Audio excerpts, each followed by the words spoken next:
Ito na po yung pinakahihintay ng lahat. We're getting ready for Christmas and New Year, pinaka-the best na dessert. 190 grams dark chocolate, 120 grams salted butter. I-double boiler lang natin or i-microwave. Then, i-mix lang natin mabuti hanggang ma-well incorporate ang dalawang ingredients. Pagkatapos niyan, mag-ready lang tayo ng empty bowl. Lagyan natin ng 2 eggs, 3/4 cup white sugar, 1 teaspoon vanilla essence at i-mix lang natin. Then, ihalo natin ang chocolate mixture sa egg mixtures natin. Tapos, ihalo siya mabuti hanggang ma-well incorporate ang lahat ng ingredients. Then, mag-prepare tayo ng strainer. Ilagay natin ang 1 cup all-purpose flour, 1 teaspoon baking powder, and 2 tablespoon cocoa powder. I-strain lang natin ito para hindi magbuo-buo.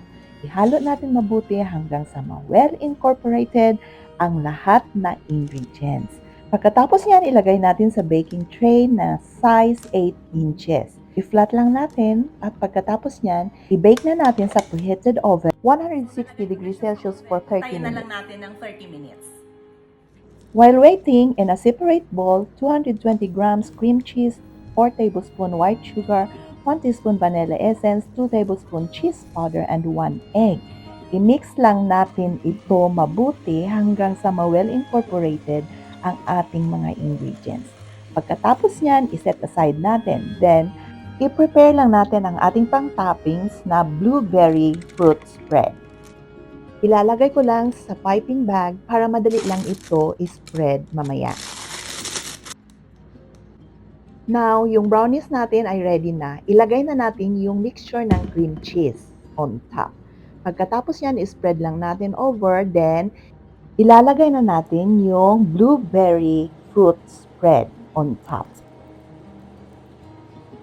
And after that, i-bake na naman natin for 15 minutes at 185 degrees Celsius.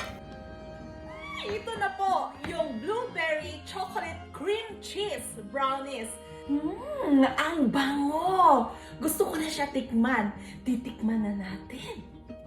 Ayan, ready na po ang ating chocolate blueberry cream cheese brownies.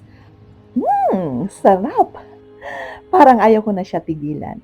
Kung happy po kayo sa video ko, paki-thumbs up naman, comment, and paki-share na lang po para marami naman ang makagawa nitong masarap na dessert.